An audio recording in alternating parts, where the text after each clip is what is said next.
تو اس میں یہ باتیں کہاں چلنے والی ہیں کہ اس سے غلطی ہو گئی اور ایسا اس کو نہیں لکھنا چاہیے. یہ تو عقیدے کا مسئلہ ہے. اچھا، غیر مقلدین حضرات آج کے عام طور سے یہ جو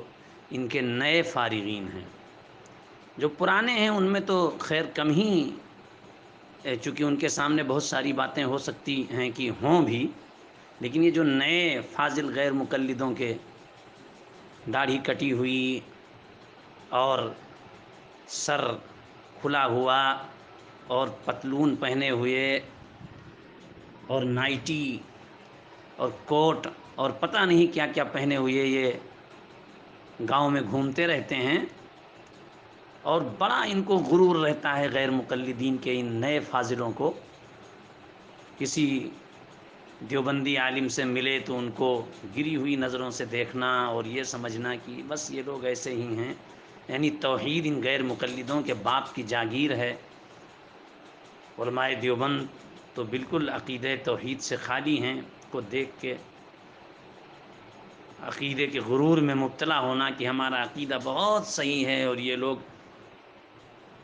مشرک ہیں، بدعتی ہیں، قبوری ہیں، تصوف سے تعلق رکھتے ہیں، صوفی ہیں اور صوفیہ گمراہ ہیں. یہ عام طور سے آج کل ان کے جو نئے فارغ، ان کے جو نئے مولوی آ رہے ہیں. اچھا، یہ ان میں سے کچھ تعداد ان کی جا کر مکہ مدینہ میں، جیسے مدینہ یونیورسٹی ہے یا جامعہ ام القرآن ہے، پڑھ لیتی ہے. تو ایسا تو ہے نہیں کہ یہ غیر مقلدین ہی وہاں جاتے ہیں. آپ مدینہ یونیورسٹی میں جائیں گے، جامعہ ام القرآن میں جائیں گے، تو ہر مسلک کے طلباء کی بڑی تعداد آپ کو نظر آئے گی. ماشاءاللہ حنفی بھی، شافعی بھی، حنبلی بھی، مالکی بھی، اسی میں یہ غیر مقلد بھی پڑھتے ہیں. اب یہ ہے کہ چونکہ ہندوستان کے بعض علاقوں میں ایسا آپ کو نظر آئے گا کہ ان کی تعداد ہے، یہ جو آٹے میں نمک ہیں، تو اسی میں سے بعض علاقوں میں ایسا ہے کہ بجائے نمک کے آٹے میں کچھ اور چیز مان لیجئے، کچھ اور ہو سکتے ہیں. تو ان علاقوں سے کچھ ان کے چلے جاتے ہیں، تو اب وہاں بھی اس کے بارے میں بھی بڑے غرور میں مبتلا ہوتے ہیں. تو بہرحال چونکہ ان کو اس کا بڑا غرور ہوتا ہے، بڑا گھمنڈ ہوتا ہے کہ علماء ہم لوگ بہت صحیح ہیں، عقیدہ توحید ہمارا بڑا مضبوط ہے،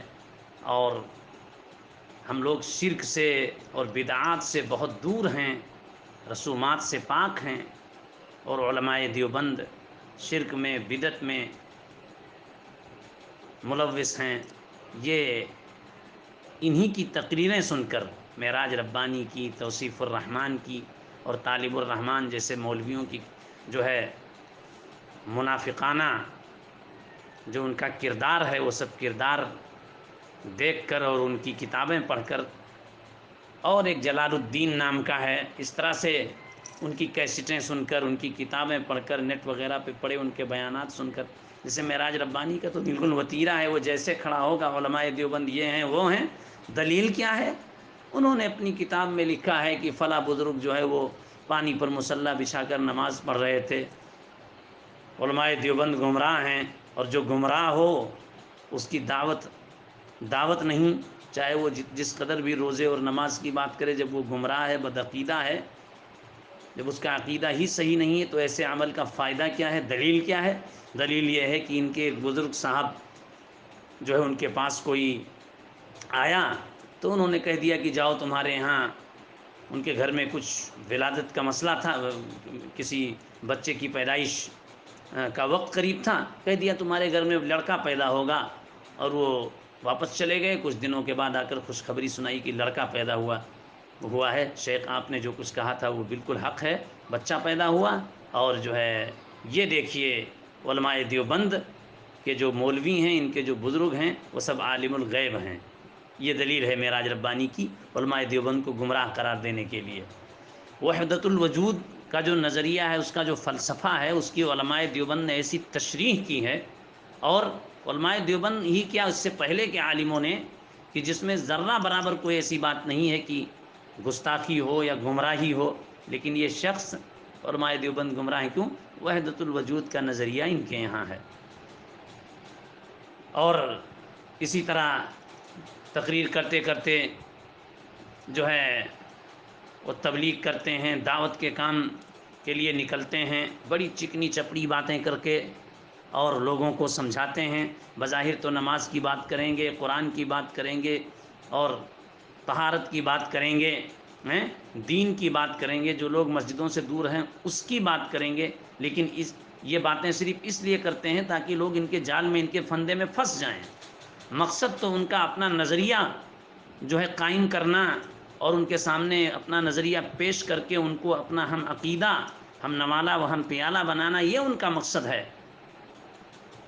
پھر یہ بتاتا ہے کہ ان کا نظریہ کیا ہے، ان کا عقیدہ کیا ہے. ان کا عقیدہ یہ ہے کہ قبروں سے آواز آتی ہے، قبر والے سنتے ہیں، وہاں جاؤ ان کو پکارو، ان سے کچھ کہو تو وہ مدد کرتے ہیں. دلیل کیا ہے؟ دلیل اس کے پاس یہ ہے کہ کسی بزرگ کے پاس کوئی اللہ کا نیک بندہ گیا، وہاں اس نے جو ہے قرآن کی تلاوت کی تو قبر سے کوئی آواز سن لی. دلیل کیا ہے؟ رسول اکرم صلی اللہ علیہ وسلم کی قبر اطہر پر کوئی حاضر ہو اور سلام عرض کرے تو حضور علیہ الصلاۃ والسلام اس کو سنتے ہیں، اور سرکار دو عالم صلی اللہ علیہ وسلم اپنی قبر اطہر میں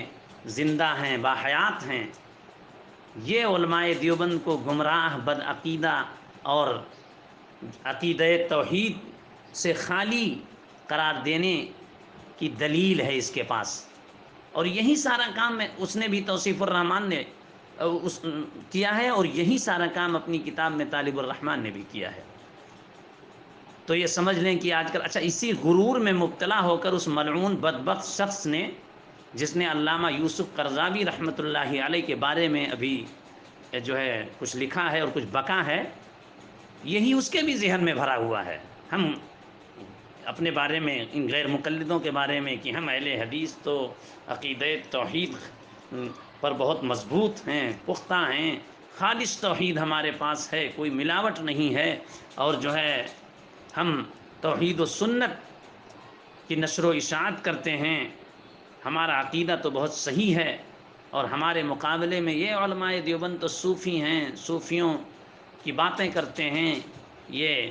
انبیاء کو ان کی قبروں میں زندہ سمجھتے ہیں، یہ جو ہے انبیاء اور صالحین کے وسیلے سے اللہ سے دعا کرتے ہیں، اور اس کے علاوہ یہ واقعات بیان کرتے ہیں، مکاشفات بیان کرتے ہیں، کرامات بیان کرتے ہیں. یہ واقعہ وہ واقعہ، اور اسی نظریے پر جو ہے کیا کہتے ہیں یوسف قرضاوی بھی تھے. اس لیے یہ بدبخت ملعون شخص ان کو برا بھلا صرف یہی باتیں ذہن میں رکھ کر کہہ رہا ہے، اور اس کو کچھ خبر ہی نہیں ہے کہ یہ ساری کھچڑی اگر یہی کسی کے گمراہی کی دلیل ہے تو ہمارے گھر میں پک چکی ہے اور خوب پکی ہے. اور بلکہ یہ سارا سیلاب انہی غیر مقلدوں ہی سے رواں دواں ہے ہندوستان میں. اگر آپ ان کے اکابرین کی کتابیں دیکھیں گے، ان کو پڑھیں گے، میں کہتا ہوں کہ اگر تم ان کو نہیں مانتے، ان کی کتابوں سے تمہیں مطلب نہیں ہے، تو کیوں نہیں ان سے اعلان براءت کرتے ہو؟ مولانا زکریا رحمۃ اللہ علیہ کی کتاب فضائل اعمال کے خلاف تو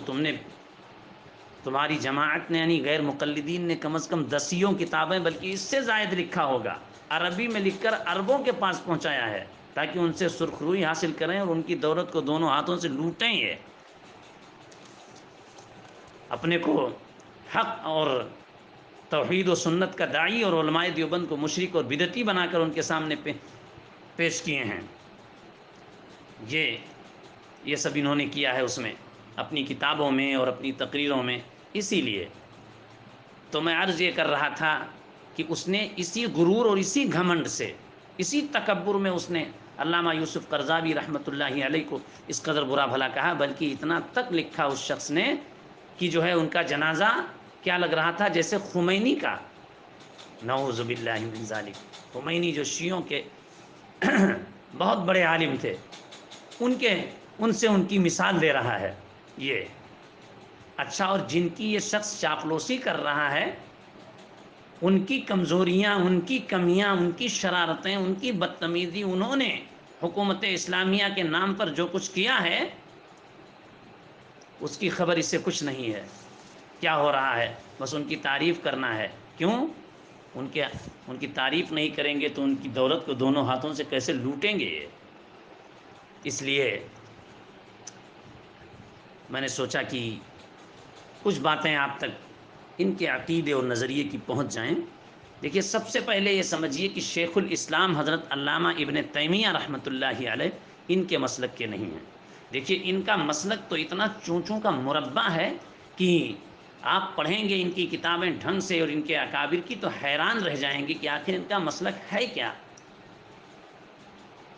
یہ ہم لوگوں کو چار طرح سے حنفی ایسے، شافعی ایسے، مالکی ایسے، حنبلی ایسے، اس طرح ہونے کا تانا دیتے ہیں۔ ان کے مسلک میں آپ دیکھیں گے تو چار طرح سے نہیں، 72 ٹکڑوں میں نظر آئیں گے۔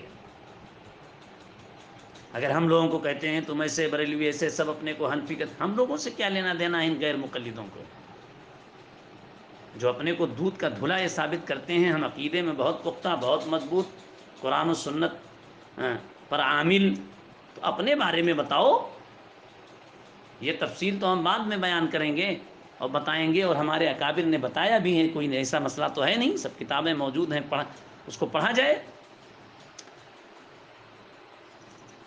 اپنے یہاں کے بارے میں، ان کے یہاں کے بارے میں یہ بتائیں کہ آخر جب یہ قرآن اور سنت پر عمل کے مدعی ہیں، اس کے علاوہ ان کے پاس اور کوئی چیز نہیں ہے، تو یہ 72 ٹکڑے کیوں ہیں ان کی جماعت میں؟ کوئی کچھ کہتا ہے، کوئی کچھ کہتا ہے، کسی کا کچھ عقیدہ، کسی کا کچھ نظریہ۔ تو میں کہنے یہ جا رہا تھا کہ شیخ ابن تیمیہ رحمۃ اللہ علیہ وہ اگرچہ ان کے بعض تفردات ہیں، انہوں نے بعض مسائل میں مسلک حنابلہ سے باہر بھی قدم رکھا ہے، لیکن بہرحال وہ حنبلی ہیں۔ فقہ میں امام احمد ابن حنبل رحمہ اللہ کے جو فقہی مسائل ہیں فقہائے حنابلہ کے، اسی پر وہ بھی عمل کرنے والے ہیں، وہ غیر مقلد نہیں، ان کے نہیں ہیں۔ لیکن بہرحال چونکہ اہل عرب شیخ ابن تیمیہ رحمۃ اللہ علیہ اور ان کے شاگرد امام ابن قیم اور ان کے اور جو ہے بعد کی صدیوں میں، بعد کے دور میں شیخ الاسلام محمد بن عبد الوہاب نجدی، ان تین شخصیتوں کو وہ بہت مضبوط عقیدے میں مانتے ہیں، بہت پختہ، اور یہ سمجھتے ہیں کہ ان کا نظریہ، ان کا عقیدہ بہت صحیح ہے، اور انہوں نے جو کچھ عقیدے کے سلسلے میں اپنی کتاب میں لکھا ہے وہ بہت مضبوط ہے۔ اس لیے یہ بھی جو ہے انہی کی چاپلوسی کرتے ہوئے وہاں شیخ ابن تیمیہ رحمۃ اللہ علیہ کا، اسی لیے طالب الرحمن نے اپنی اس کتاب الدیوبندیہ تعریفہ عقائدہ میں امام ابن تیمیہ رحمۃ اللہ علیہ کے بارے میں یہ دکھایا ہے کہ علماء دیوبند ان کی توہین کرتے ہیں، حالانکہ ایسا کچھ نہیں، اس کا جواب آ چکا ہے۔ ان سے اختلاف کرنا یہ ان کی توہین ہے۔ نواب وحید الزماں حیدرآبادی اور اسی طرح دیگر غیر مقلدین نے بھی بہت سارے مقامات پر ان پہ تنقید کی ہے۔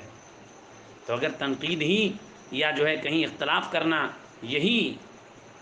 امام ابن تیمیہ رحمۃ اللہ علیہ بھی تو جمعہ کی 2 اذان کے قائل تھے، اس کو انہوں نے تسلیم کیا ہے، اپنی کتاب میں لکھا ہے، اس کا رد نہیں کیا ہے، اور عملی طور پر ان کے دور میں یہی ہو رہا تھا۔ تو آخر یہی بات ہے، تو تم بھی تو شیخ ابن تیمیہ سے اختلاف کر رہے ہو،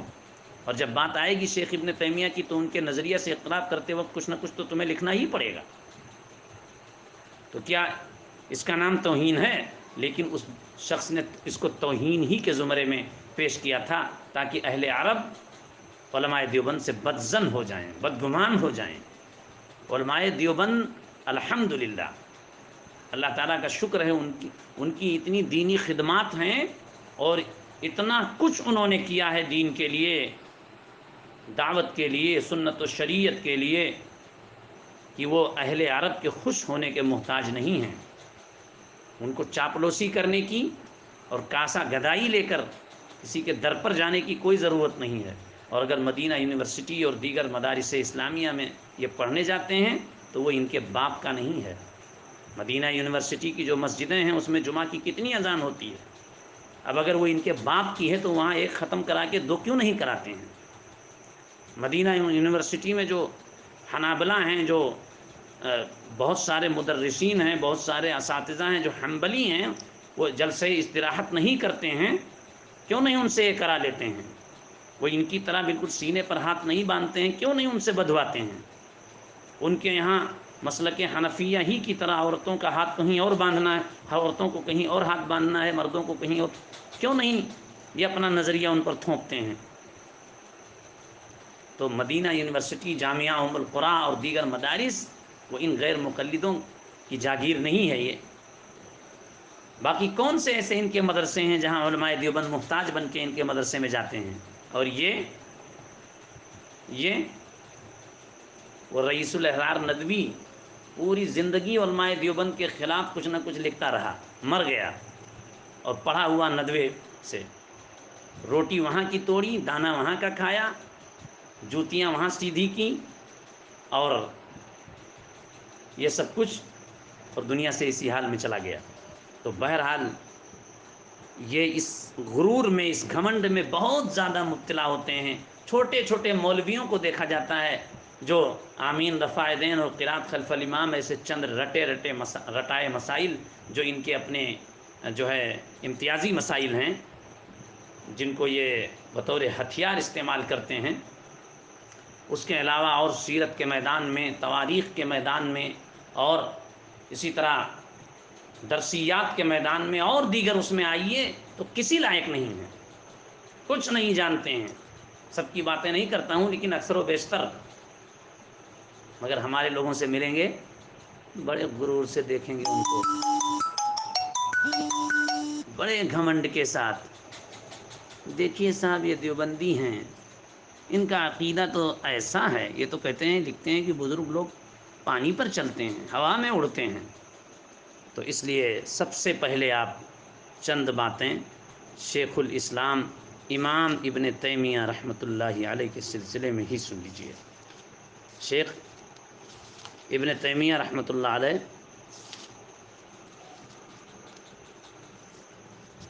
وہ اگرچہ حنبلی ہیں، لیکن بہرحال ہمارے ان کے درمیان یعنی احناف سے بہت کچھ اختلاف، ظاہر سی بات ہے حنبلی ہیں تو اختلاف رہے گا، لیکن انہوں نے کرامات اولیاء اور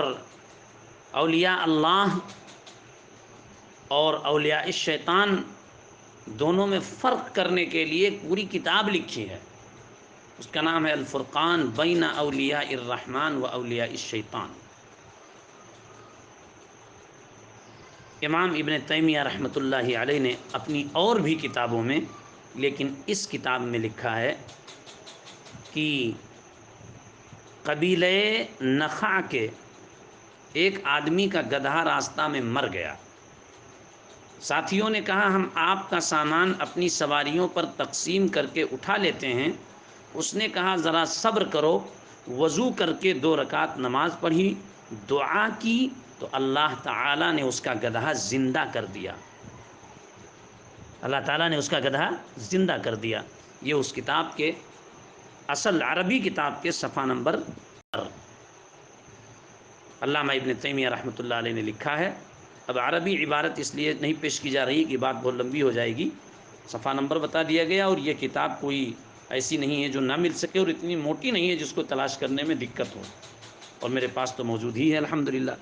دوسرا واقعہ شیخ ابن تیمیہ رحمۃ اللہ علیہ لکھتے ہیں کہ وصلہ بن اسیم کا گھوڑا ایک جہاد میں مر گیا تو اس نے دعا کی، اللہ تعالیٰ نے اس کا گھوڑا دوبارہ زندہ کر دیا، صفحہ 130، اسی کے صفحہ 130 پر امام ابن تیمیہ رحمۃ اللہ علیہ اسی صفحہ پر 130 ہی پر اسی کتاب میں الفرقان بین اولیاء الرحمن و اولیاء الشیطان ہی میں لکھتے ہیں کہ ایک خارجی حضرت حسن بصری رحمۃ اللہ علیہ کو اذیت دیتا تھا، آپ نے اس کے لیے بد دعا کی تو وہ اسی وقت مر گیا۔ یہ امام ابن تیمیہ رحمۃ اللہ علیہ نے لکھا ہے۔ اب یہاں غور کیجئے، یہ غیر مقلدین جو آج کودتے ہیں، اچھلتے ہیں، بڑا غرور ہے ان کو، ہمارا عقیدہ بہت صحیح، ہمارا عقیدہ بہت صحیح۔ تو ان کو جو تعلیم ملی ہے طالب الرحمن کی اس منافقت سے، اس کی منافقانہ کتاب سے، اس میں اس نے اسی طرح کے واقعات علماء دیوبند کے جمع کیے ہیں، اس کے بعد عنوان لگایا ہے کہ علماء دیوبند موت و حیات کے مالک ہیں، نعوذ باللہ من ذالک۔ سامعین غور سے سنیے کہ اسی طرح کے واقعات اس نے جمع کیے ہیں، مثلا کسی بزرگ کا واقعہ کوئی لکھا ہے کہ انہوں نے کسی کے حق میں دعا کی تو وہ صحت مند ہو گیا جو بیمار تھا، اور کسی کے حق میں لکھا کہ وہ بہت بدتر اور برا آدمی تھا اور مسلمانوں کو بہت ستاتا تھا، بہت تنگ کرتا تھا، ظلم ڈھاتا تھا، اور جو ہے اس کے لوگ، اگل بغل کے لوگ اس سے پریشان رہتے تھے، دین سے بہت دور تھا، بہت سمجھانے کے باوجود وہ نہیں سدھرا، اور فلاں بزرگ نے اس کے حق میں بد دعا کی تو وہ مر گیا۔ ایسے واقعات اس نے جمع کیے اور اس کا صفحہ نمبر لکھا اس کتاب سے، اور اوپر عنوان لگا دیا کہ علماء دیوبند موت و حیات کے مالک ہیں۔ اب یہاں یہ طالب الرحمن لمبی داڑھی 1.5 ہاتھ کی، اور یہ معراج ربانی چوگا پہنے ہوئے، اور یہ توصیف الرحمن، یہ سب کے سب بتائیں کہ شیخ ابن تیمیہ رحمۃ اللہ علیہ یہاں جو لکھ رہے ہیں تو کیا ان کا یہ عقیدہ تھا؟ کیا ان کا یہ عقیدہ تھا کہ بزرگان دین موت و حیات کے، موت اور زندگی کے مالک ہیں، جو صاف صاف انسان کو نہیں، انسان تو چھوڑیے گدھے کے بارے میں لکھ رہے ہیں کہ جو ہے اس نے کہا، جس کی سواری کا گدھا مر گیا تھا، اس نے کہا ذرا صبر کرو، وضو کر کے 2 رکعت نماز پڑھی، دعا کی تو اللہ تعالیٰ نے اس کا گدھا زندہ کر دیا۔ ایک گھوڑے کے بارے میں لکھ رہے ہیں، ایک جہاد میں مر گیا، اس نے دعا کی، گھوڑا زندہ ہو گیا۔ آگے لکھتے ہیں امام ابن تیمیہ رحمۃ اللہ علیہ اسی کتاب کے اور پہلے کچھ 129 صفحے پر، کہ ایک عورت نے حضرت ابو مسلم خولانی رحمۃ اللہ علیہ اور ان کی بیوی کے درمیان اختلاف پیدا کرنے کی کوشش کی۔ حضرت خولانی نے اس کے حق میں بد دعا کی تو وہ اندھی ہو گئی، پھر توبہ کر کے آپ کے پاس آئی، آپ نے دوبارہ دعا کی تو اس کی بینائی واپس آ گئی۔ دیکھیے اب اس میں دونوں باتیں ہیں۔ یہی بات اگر علماء دیوبند لکھ دیں تو یہ کہیں گے کہ چلیے ٹھیک ہے، انہوں نے جو ہے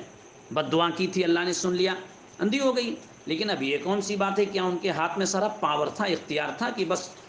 بد دعا کی تو وہ اندھی ہو گئی، اور جو ہے جب چاہ لیا دعا کر کے پھٹ سے جو ہے اس کو، اس کی بینائی واپس کر دی؟ یہ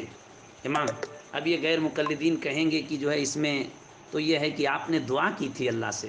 تو ان گدھوں سے کوئی پوچھے کہ علماء دیوبند کی کتاب میں یہ کہاں لکھا ہے کہ وہ جو کچھ کرتے تھے وہ بزرگ کرتے تھے؟ کہیں ایک کوئی عبارت ایسی ملے گی کہ اللہ تعالیٰ نے انہیں اس کا پورا اختیار دے دیا، کوئی پاور دے دیا؟ اگر کوئی واقعہ انہوں نے ماضی استمراری کے جو ہے صیغے سے لکھا تو بھی وہ اکثر ہی کوئی معمول، یا کہہ لیجئے کہ کہیں 2-4 مرتبہ کوئی واقعہ پیش آیا اس لیے انہوں نے لکھ دیا، ورنہ کس کتاب میں لکھا ہوا ہے کہ اللہ نے ان کو یہ اختیار دے دیا تھا، پاور دے دیا تھا، وہ جب چاہتے جس کو اندھا کر دیتے، اور جب چاہتے جس کو بینائی عطا کر دیتے، اور جب چاہتے جس کے حق میں بد دعا کر کے اسے جو ہے مار دیتے،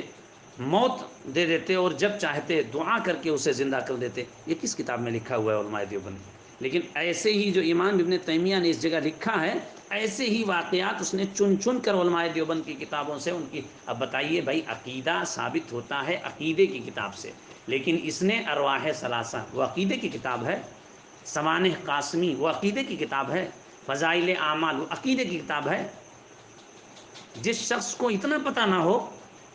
کہ کسی مخصوص واقعے سے کوئی عقیدہ کلیہ ثابت نہیں ہو سکتا، کسی کا کوئی خاص، اور کشف ایک بزرگ کا مکاشفہ کسی دوسرے بزرگ پر حجت ہوگا؟ یہ تو قاعدہ پہلے سے موجود ہے۔ تو جب وہ کسی پر حجت ہو ہی نہیں سکتا ہے، تو کسی نے کوئی بات آئندہ کی کسی پیشن گوئی کے طور پر کہی، اور خدا نخواستہ وہ بات سچ نکل گئی اور وہ بات ہو گئی، تو زیادہ سے زیادہ یہ کہ کشف اس کا صحیح تھا، اللہ نے اس کے دل میں ڈالا اور پردے ہٹا کر اس کو دکھایا، تمثیلی طور پر اس کو اللہ تعالیٰ نے دکھایا، اور جو ہے وہ اس نے کہہ دیا اور وہ بات صحیح نکل گئی۔ اب کیا اس سے یہ ثابت ہوگا کہ بس انہوں نے کہہ دیا تو جتنے ان کے ماننے والے بزرگ لوگ ہیں، نیک لوگ ہیں، پرہیزگار لوگ ہیں، سب کو یہ اختیار حاصل ہے؟ یا کم از کم سب کو نہیں تو انہی کو اس پر پورا پاور حاصل ہے، جب جو چاہیں اور جس طرح سے چاہیں، کھلی چھپی ہر چیز جیسے خدا دیکھتا ہے دیکھ لیں؟ کہاں لکھا ہے کس کتاب میں؟ لیکن اس نے اسی طرح کے واقعات جمع کر کے علماء دیوبند کے بارے میں اس کتاب میں عنوان لگایا ہے کہ علماء دیوبند موت و حیات کے مالک ہیں۔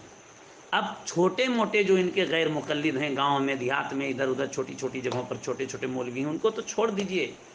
ان کے بہت بڑے مولوی نہیں بلکہ بیچ کے جو کچھ چھوٹے اور بڑے کے بیچ میں جو اوسط درجے کے ہیں، وہ اس طرح کی کتابیں پڑھ کر اور اس کے بعد بڑے کبر میں اور غرور میں مبتلا ہوتے ہیں، اور جو ہے موچ پہ تاؤ رکھ کے اور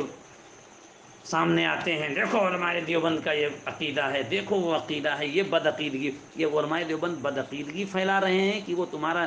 3 ہاتھ کی داڑھی والا وہ علماء دیوبند کے خلاف جو ہے بدگمانی اور منافقت کر رہا ہے. سب اب کہیں گے آپ سخت زبان استعمال کر رہے ہیں، اس کی کتاب کی زبان ذرا دیکھیے. اس نے اس کتاب کے اندر جو علماء دیوبند کے خلاف زبان استعمال کی ہے، مولانا یوسف بنوری رحمۃ اللہ علیہ کو زندیق لکھا ہے اس شخص نے، جبکہ اس کا چہرہ دیکھیے ذرا، خود ان کو تو زندیق لکھ رہا ہے لیکن اس کا چہرہ دیکھ لیجئے. خیر، آگے یہی امام ابن تیمیہ رحمۃ اللہ علیہ اسی کتاب کے صفحہ 128 پر لکھتے ہیں کہ سعید بن زید نے اروا بنت الحکم کے لیے بد دعا کی تو وہ اندھی ہو کر مر گئی. اب کیا ان جو میں نے 5 باتیں بیان کی ہیں کیا ان 5 کرامات کے واقعات کو دلیل بنا کر شیخ الاسلام امام ابن تیمیہ پر یہ فتویٰ جاری کیا جا سکتا ہے کہ ان بزرگوں کے بارے میں ان کا عقیدہ یہ تھا کہ انہیں موت اور زندگی پر قدرت حاصل ہے اور بینائی لینے اور دینے پر یہ بزرگ قادر ہیں؟ دیوبندیہ کے لکھاری کا اصول افتاء تو ان پر یہ فتویٰ جاری کر دیتا ہے. اس لکھاری نے، اور وہ بھی عربی میں لکھا دھمس جمانے کے لیے کہ میں بہت قابل ہوں، عربی میں لکھ رہا ہوں کسی کا عقیدہ. اب میں کہتا ہوں، میں للکارتا ہوں، غیرت ہو ان غیر مقلدوں میں، غیرت. اگر عربوں کی دولت لوٹنا مقصد نہ ہو اور ان کی خوشامد اور چاپلوسی مقصد نہ ہو، اگر ان کے اندر غیرت ہو، تو میں اس جگہ کہہ رہا ہوں کہ امام ابن تیمیہ رحمۃ اللہ علیہ کے خلاف بھی یہ شخص کیسٹیں تیار کرے اور بیان اپلوڈ کرے اور جو ہے جگہ جگہ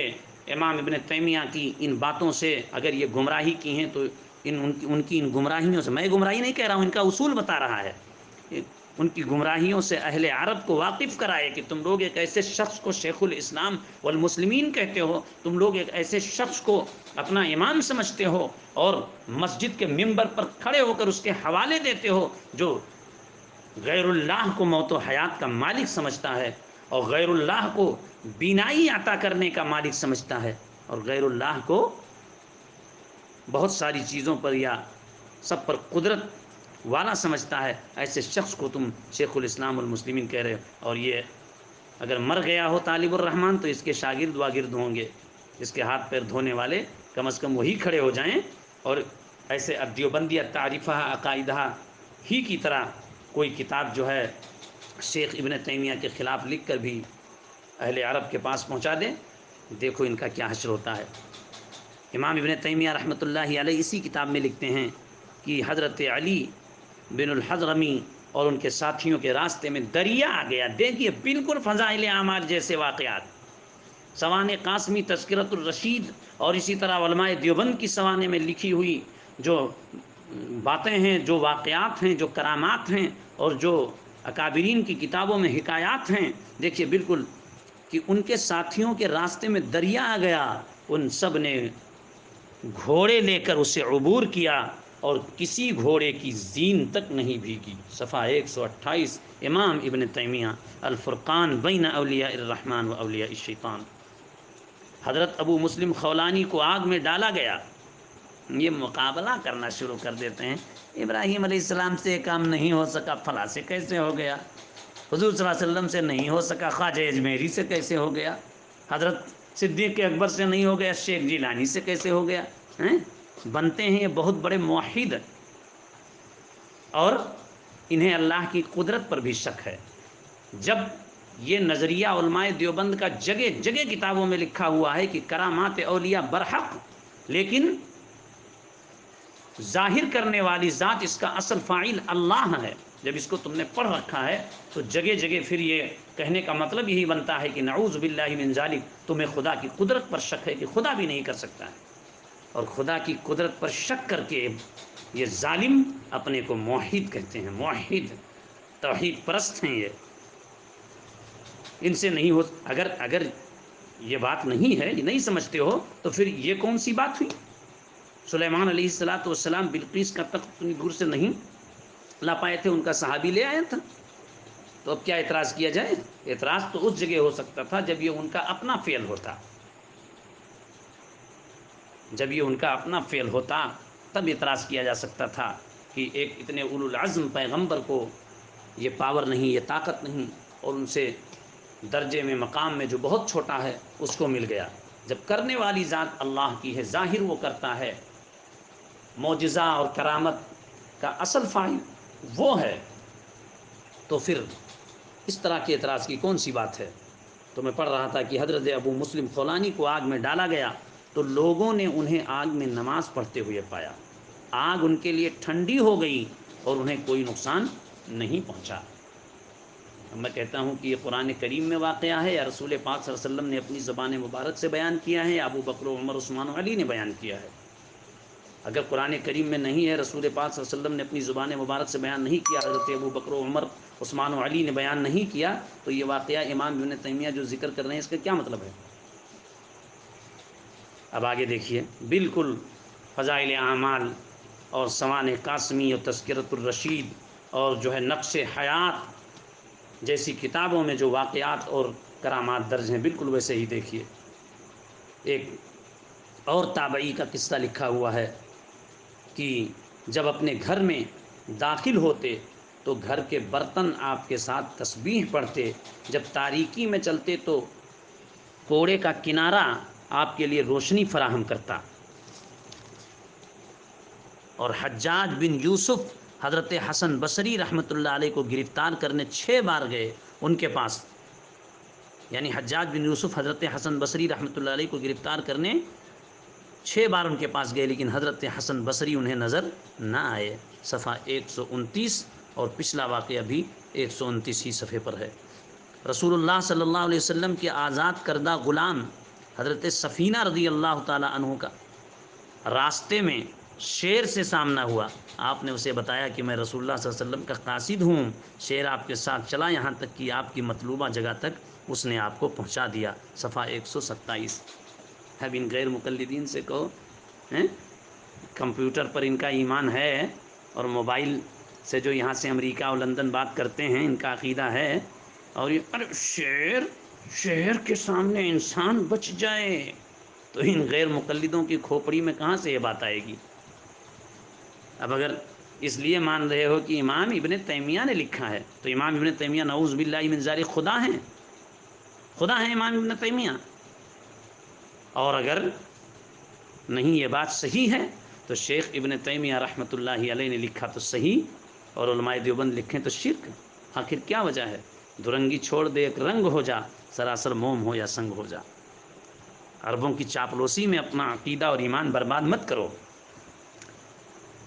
اب کیا ان 5 واقعات سے کوئی شیخ الاسلام علامہ ابن تیمیہ رحمۃ اللہ علیہ کا یہ عقیدہ کشید کرے کہ ان بزرگوں کے متعلق ان کا عقیدہ تھا کہ وہ کائنات میں تصرف کرنے پر قادر تھے، جیسا کہ طالب الرحمن نے بھی یہی اس کتاب میں کیا ہے کہ علماء دیوبند کے تعلق سے جو ہے کرامات کے جو واقعات ہیں ان کی کتابوں میں ان سب کو اکٹھا کر کے جمع کر کے اس کے بعد یہ عنوان لگایا ہے کہ ان کے بزرگ یہ سب کچھ کرنے پر قادر ہیں۔ اب یہاں امام ابن تیمیہ کے بارے میں بتائیے، کیا ان کا عقیدہ تھا کہ بزرگان دین یعنی اللہ کے علاوہ اللہ کے بندے ان سب باتوں پر قادر تھے، اور پھر اس عقیدہ کی نفی شروع کر دیا جائے؟ تو ایسے کسی شخص کو اپنے عقل کا علاج کرانا چاہیے، سوائے اس کے اور کوئی چارہ نہیں ہے۔ اور اسی بیماری میں غیر مقلدین مبتلا ہیں، اور ان کے چھوٹے نہیں، یہ چوگا پہننے والے بڑے بڑے جن کا دعویٰ ہے کہ ہم عقیدہ توحید پھیلا رہے ہیں۔ آگے امام ابن تیمیہ رحمۃ اللہ علیہ لکھتے ہیں، حضرت سعید ابن المسیب ایام حرہ میں رسول اللہ صلی اللہ علیہ وسلم کی قبر سے نماز کے اوقات میں اذان کی آواز سنتے تھے، حالانکہ مسجد بالکل خالی ہوتی تھی، ان کے علاوہ کوئی اور مسجد میں نہیں ہوتا تھا۔ صفحہ 130۔ اب بتائیے علماء دیوبند کی کتاب میں لکھا ہے کہ سید احمد رفاعی کبیر کے لیے رسول اکرم صلی اللہ علیہ وسلم کا ہاتھ برآمد ہوا مصافحے کے لیے تو وہ شرک ہو گیا۔ ارے تمہیں نہیں سمجھ میں آ رہا ہے، کہہ دو کہ اس واقعے کا وقوع ہوا نہیں ہوا، ہم نہیں مانتے، بات ختم۔ کون تم سے زبردستی منوا رہا ہے؟ لیکن اب ایسا عقیدہ شرکیہ عقیدہ ہے، اس سے جو ہے گمراہی پھیلتی ہے، علماء دیوبند گمراہ ہیں، دیکھیے کہہ رہے ہیں رسول اللہ کا ہاتھ نکلا، رسول اللہ اس پر قادر ہیں، نعوذ باللہ، جب جو چاہیں کر ڈالیں، اس سے نتیجہ نکالنا، یہ کام اس نے کیا ہے طالب الرحمن نے، اور یہی انہی ساری کتابوں کو پڑھ کر معراج ربانی بھی ایسا کر رہا ہے، کہیں وہ کچھ آسمان سے اتار لایا ہے۔ اب یہاں دیکھیے صاف صاف شیخ الاسلام ابن تیمیہ رحمۃ اللہ علیہ لکھتے ہیں کہ ایام حرہ میں، ایام حرہ تو آپ سمجھ ہی گئے ہوں گے، یزید کے حکم سے جو مدینہ منورہ پر حملہ ہوا تھا، اور جس میں 3 دن تک ساکنان مدینہ پر قیامت ٹوٹی تھی، اور مسجد نبوی میں 3 دن تک اذان اور نماز نہیں ہو سکی، مطلب کافی دنوں تک، لیکن 3 دن تک مسجد نبوی میں اذان اور نماز نہیں ہو سکی تھی، اور سعید ابن المسیب رحمۃ اللہ علیہ ایک مجذوب کی شکل میں مسجد نبوی کے کونے میں چھپے رہتے تھے، تو انہی کے بارے میں امام ابن تیمیہ رحمۃ اللہ علیہ لکھتے ہیں کہ قبر رسول اللہ صلی اللہ علیہ وسلم کی قبر طاہر سے نماز کے اوقات میں اذان کی آواز سنتے تھے، حالانکہ مسجد بالکل خالی ہوتی تھی، ان کے علاوہ اور کوئی مسجد میں نہیں ہوتا تھا۔ اب کوئی غیر مقلد کہہ دے رہے کوئی ادھر ادھر سے دے رہا ہوگا، تو امام ابن تیمیہ کو سمجھاؤ، ان کا تو یہ عقیدہ ہے، ان کا تو یہ نظریہ ہے، وہ تو مانتے ہیں کہ ایسا ہو سکتا ہے۔ علماء دیوبند اگر کہیں کہ ایسا ہو سکتا ہے تو گمراہ ہیں، مشرک ہیں، فضائل اعمال میں لکھا ہو تو گمراہ کن کتاب ہے، جس کتاب سے امت کو اتنا بڑا فائدہ ہوا کہ بے شمار لوگ تہجد گزار بن گئے، صوم و صلات کے پابند ہو گئے، اللہ کا ڈر ان کے دل میں پیدا ہو گیا، نبی کی محبت پیدا ہو گئی، سنت و شریعت پر عمل کرنے لگے۔ اسی کتاب میں اگر اس طرح کا واقعہ یہ دیکھ لیتے ہیں تو یہ شرکیہ کتاب ہے، کفریہ کتاب ہے، اس میں گمراہیاں بھری ہوئی، تو جلانے کے قابل ہے، یہ جو ہے اس کو پھاڑنے کے قابل ہے، اس کو دریا میں ڈال دینا چاہیے۔ امام ابن تیمیہ کی اس کتاب کو دریا میں ڈالو گے، اس کو جلاؤ گے، اس کو پھاڑو گے، اس کو عربوں کے سامنے پیش کر کے اور عربوں کو سمجھاؤ گے، یہ سب ہوگا کہ نہیں ہوگا؟ آگے دیکھیے امام ابن تیمیہ رحمۃ اللہ علیہ اسی کتاب کے صفحہ نمبر 131 پر لکھتے ہیں، ذرا کان کا پردہ یہ غیر مقلدین ڈھنگ سے کھول لیں گے، اگر فضائل اعمال میں یہی ہے تو مذاق اڑاتے ہیں کہ آدمی مہینہ بھر نہ کھائے، 1 ہفتہ نہ کھائے، کمپیوٹر لے کے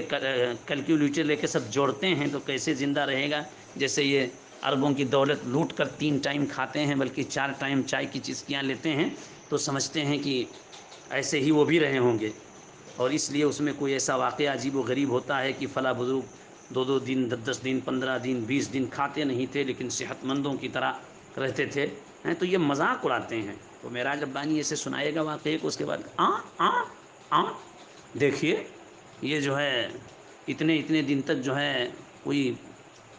نہ کھانا نہ پانی نہ کچھ، پھر بھی یہ صحت مند کی طرح ہیں،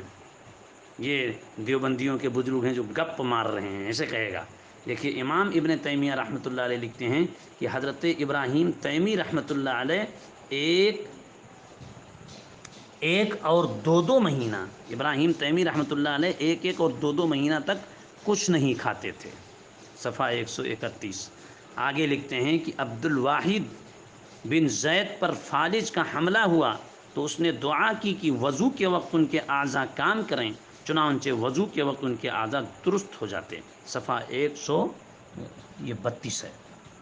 اب بتائیے یہ واقعات کوئی دیوبندی عالم اپنے مشائخ کے بارے میں نہیں لکھ رہے ہیں، بلکہ شیخ الاسلام والمسلمین امام ابن تیمیہ رحمۃ اللہ علیہ بیان فرما رہے ہیں۔ اس طرح کے اور بھی واقعات علامہ ابن تیمیہ نے بہت لکھے ہیں، تھوڑے نہیں بہت لکھے ہیں۔ اب اگر کوئی مجتہد ان میں سے ہر ایک واقعہ سے یہ عقیدہ تخریج فرمائے جو طالب الرحمن نے اپنی کتاب میں نکالا ہے نتیجہ الدیوبندیہ تعریفہ عقائدہ میں، اور جس کو پڑھ کر اور اس طرح کی دیگر کتابیں پڑھ کر جو معراج ربانی نے جو ہے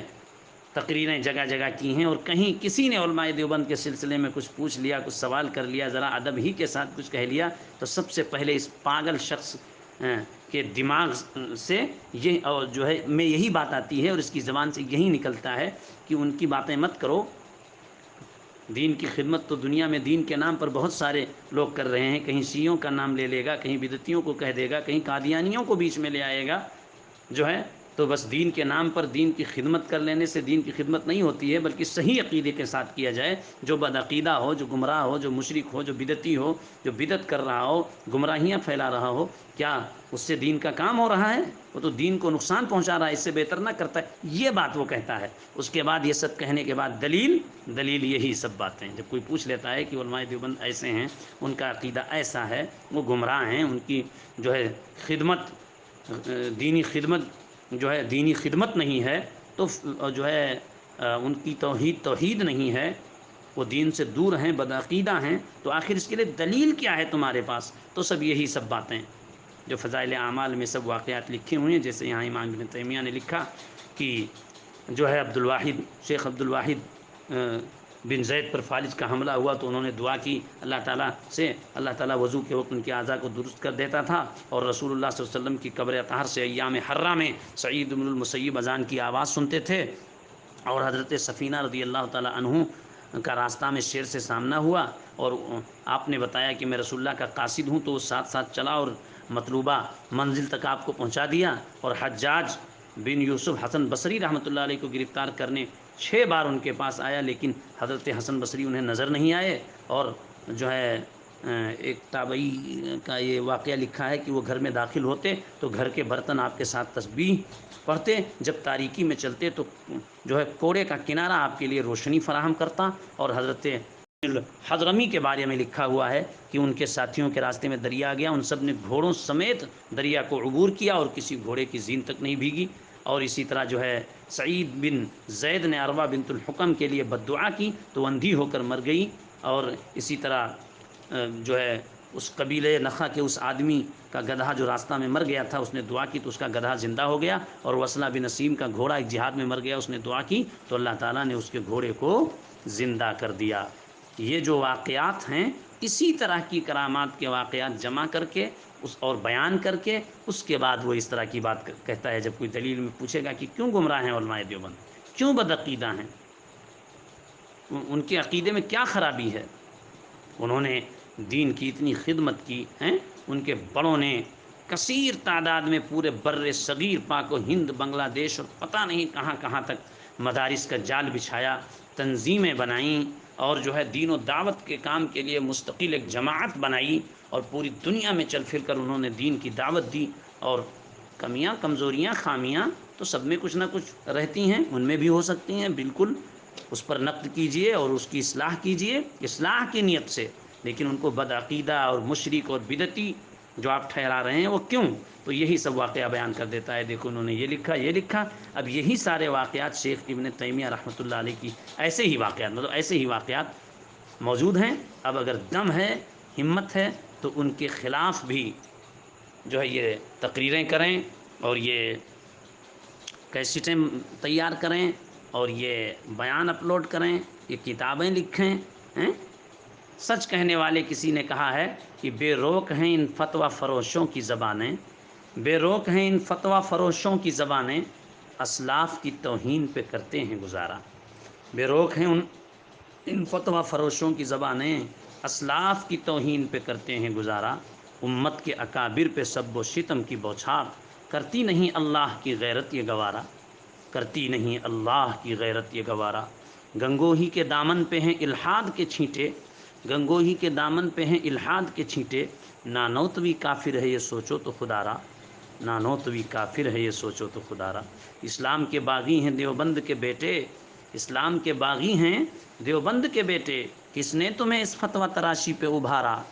کس نے تمہیں اس فتویٰ تراشی پہ ابھارا، تم اور میرے قتل کی تدبیر بہت خوب، تم اور میرے قتل کی تدبیر بہت خوب، آواز سگاں کم نہ کند رزق گدارا، آواز سگاں کم نہ کند رزق گدارا۔ بہرحال یہ امام ابن تیمیہ رحمۃ اللہ علیہ کی باتیں ہوئیں۔ 2-3 باتیں میں، اور اصل میں بالکل موضوع سے میں الگ چلا گیا، کیونکہ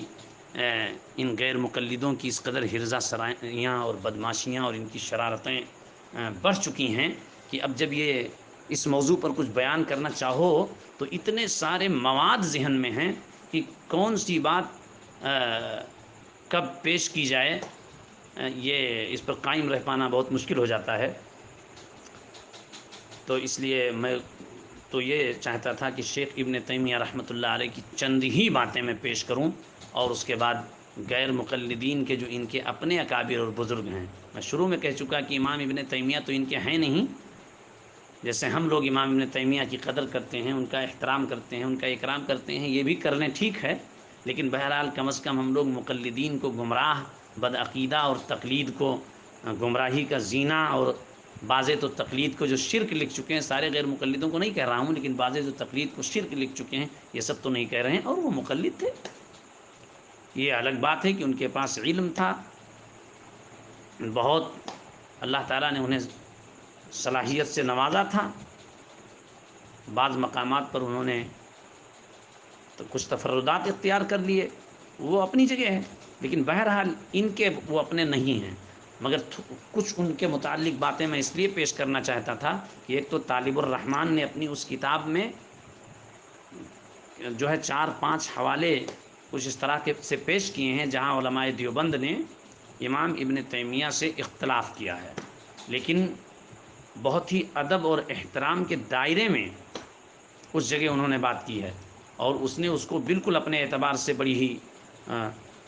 سختی کے ساتھ اور بات تنقیدی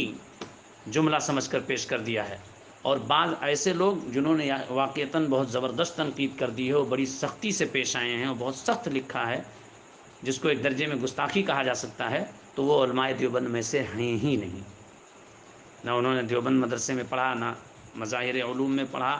نہ کسی دیوبند کے بڑے عالم کی شاگردی اختیار کی، نہ کسی سے مرید ہوئے، نہ کسی کے قریب رہے، تو بس ایسے ویسے چاہے جس کو علماء دیوبند میں شمار کر دیا جائے اور اس کی باتیں علماء دیوبند کی طرف سے پیش کر دی جائیں،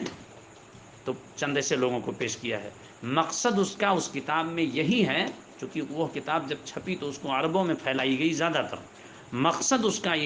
جو ہے یہی تھا کہ اہل عرب اس کتاب کو پڑھیں، ان کے دل میں امام ابن تیمیہ کا بہت احترام ہے، بڑا اکرام ہے، بڑی محبت ہے، اور شیخ ابن تیمیہ کے حوالے اور ان کے اقوال وہ جگہ جگہ پیش کرتے ہیں، ان کے عقیدے سے وہ بہت مطمئن ہیں، ان کی کتابیں چھاپ کر مفت پوری دنیا میں تقسیم کرتے ہیں، اور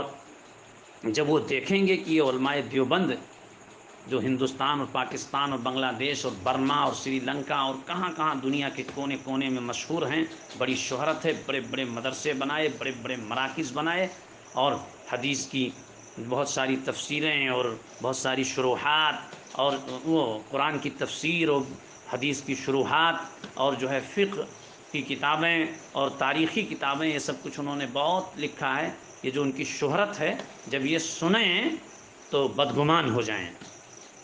بدگمان ہو جائیں، اور ان غیر مقلدوں کا میدان وہاں بالکل صاف رہے، ان کو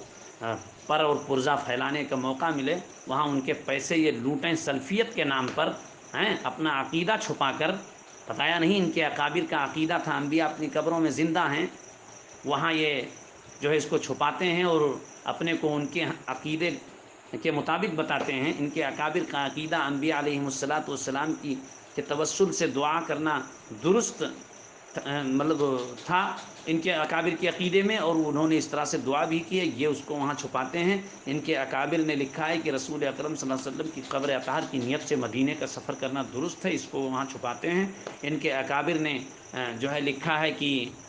کیا مطلب ان کے اکابر بیعت اور تصوف کے قائل تھے، اور نواب صدیق حسن بھوپالی اور ان کے بیٹے نواب نور الحسن، یہ دونوں شاہ فضل الرحمن گنج مراد آبادی رحمۃ اللہ علیہ سے بیعت تھے باقاعدہ، اور میاں نذیر حسین دہلوی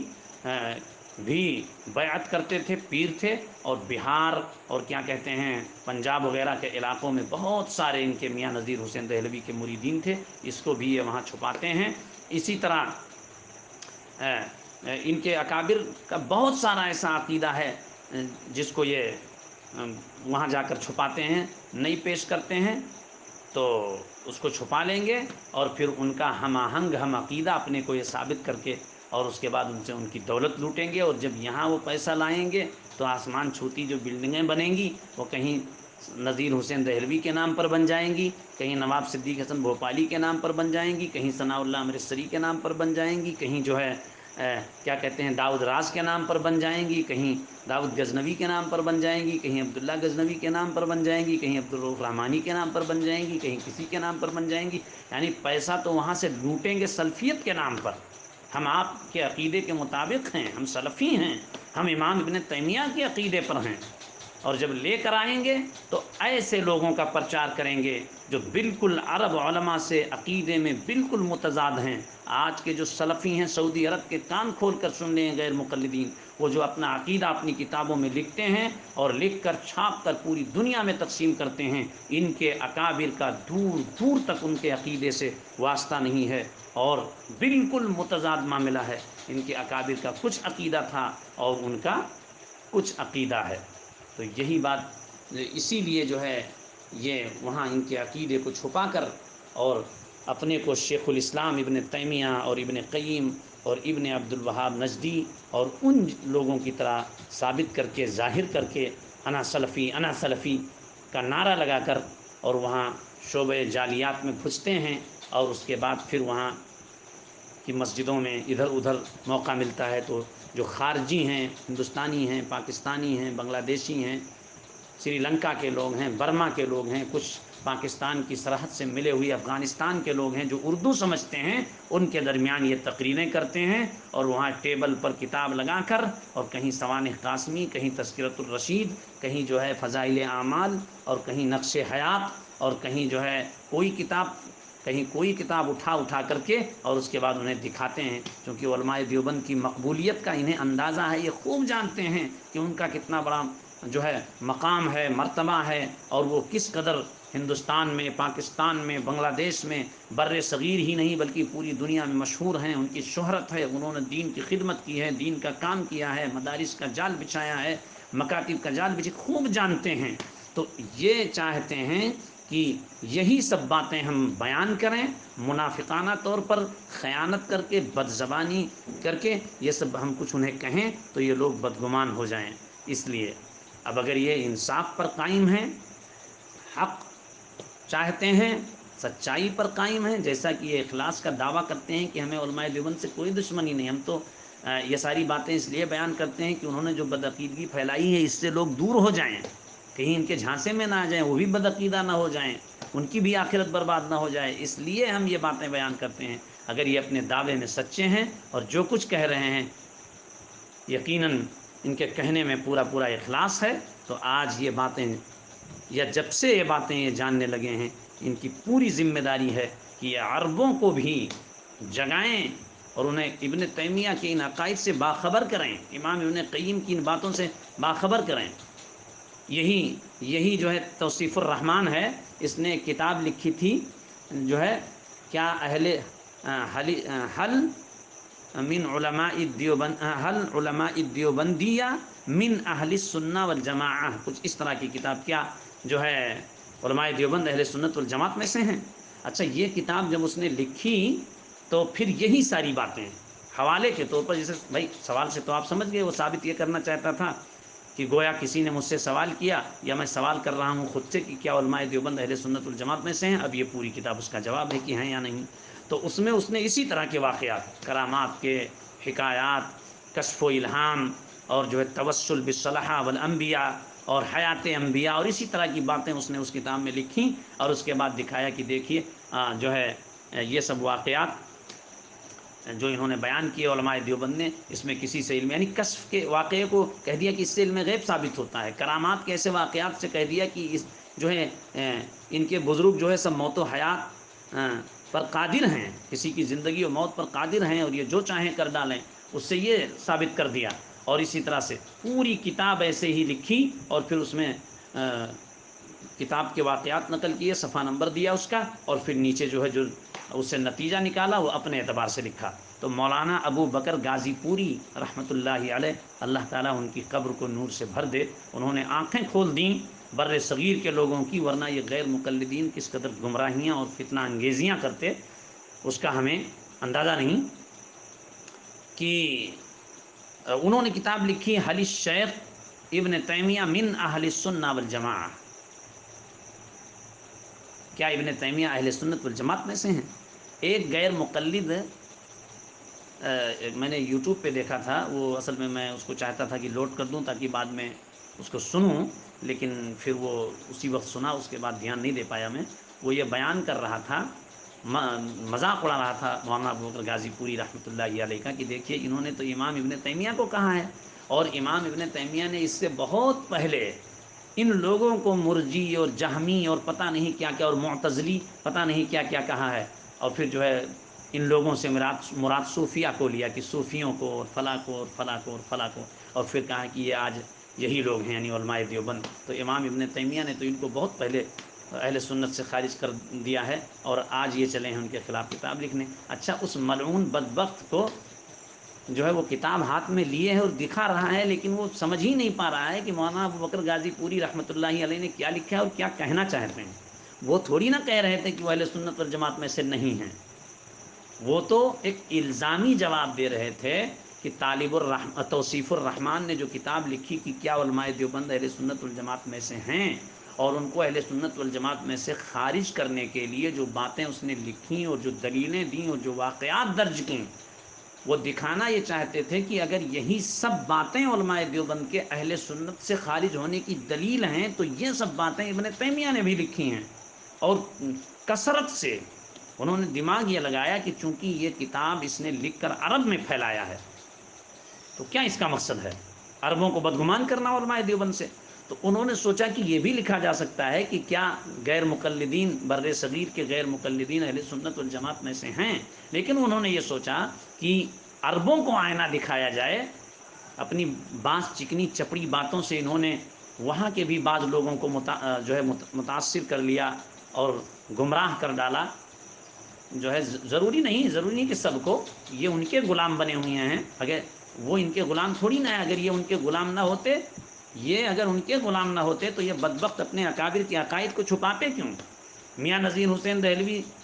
نے کب رجوع کیا تھا اپنی بات سے کہ انبیاء اپنی قبروں میں زندہ نہیں، وہ تو اسی عقیدے پر مرے ہیں۔ اب آج ان کے نام سے سیمینار کرانا، آج ان کے نام سے کانفرنسیں کرنا، ان کے نام سے کتاب لکھنا، ان کی خدمات پر کتاب لکھنا، ان کو اپنے اکابر میں شمار کرنا، جب وہ گمراہ شخص تھے، جب علماء دیوبند یہی لکھ کر گمراہ ہیں تو میاں نذیر حسین دہلوی لکھ کر گمراہ نہیں کیا جو ہے ہدایت یافتہ ہیں؟ تو پھر کیوں یہ سب کر رہے ہیں؟ تو اپنا عقیدہ جو ہے یہ وہاں مولانا ابوبکر غازی پوری رحمۃ اللہ علیہ نے یہ سوچا کہ چونکہ یہ جو کچھ دکھا رہے ہیں وہ عربوں کے نزدیک جو سب سے قابل قدر ہستی ہو، سب سے معزز اور سب سے مکرم جو بزرگ اور عالم ہوں، دین کا داعی اور شیدائی جو ہو، اسی کے متعلق یہ باتیں پیش کر دی جائیں، پھر ان سے پوچھا جائے کہ اگر یہ جو غیر مقلدین نے کتاب لکھ کر پیش کیا ہے علماء دیوبند کے گمراہ ہونے کی یہی سب وجوہات ہیں، تو امام ابن تیمیہ بھی تو اسی میں مبتلا ہیں۔ اور امام ابن تیمیہ نے یہ سب کچھ لکھ کر کوئی رد نہیں کیا ہے کہ انہوں نے رد کر دیا ہے کہ یہ غلط ہے، یہ سب گمراہی کی باتیں شرکیاں رد کرنے کے لیے، وہ سب انہوں نے کرامات واقعات کے طور پر لکھا ہے اور عقیدت کے ساتھ لکھا ہے، تردید نہیں کی ہے امام ابن تیمیہ نے۔ اس لیے کوئی غیر مقلد یہ نہ بیان دینا شروع کر دے کہ امام ابن تیمیہ نے تو تردید کے لیے لکھا ہے اور یہ ایسا کر رہے ہیں ویسا کر رہے ہیں، اگر تردید کے لیے لکھا ہے تو غیر مقلدین یہ دکھائیں۔ امام ابن قیم کی پوری کتاب ہے کتاب الروح، اس میں عجیب و غریب واقعات اور قصے، یہ سب میں پہلے بھی بیان کر چکا ہوں۔ آج میرا مقصد صرف اتنا تھا کہ میں غیر مقلدین کے جو ان کے اپنے اصل عقائد ہیں ذرا ان کو دکھاؤں اور تفصیل سے دکھاؤں، لیکن اسی میں بات بہت لمبی ہوتی چلی گئی، احساس کے باوجود کہ لمبی بات نہ ہو، اس لیے اب اس کی گنجائش باقی نہیں رہ گئی۔ اب گویا یہ ایک الگ مستقل تقریر ہے، اس میں سے جتنے حصے سے آپ کو فائدہ پہنچ سکتا ہو سامعین کو، وہ انشاءاللہ آگے بھی اس سے فائدہ اٹھائیں، اور اب اس موضوع پر جو میرے ذہن میں تھا انشاءاللہ کوئی دوسری تقریر، کوئی دوسرا بیان میں کروں گا، پھر جو ہے وہ سب باتیں آپ کے سامنے آئیں گی انشاءاللہ العزیز۔ اللہ تبارک و تعالیٰ ان باتوں کو سمجھنے اور غیر مقلدین کی گمراہیوں سے اور ان کی بدعقیدگی سے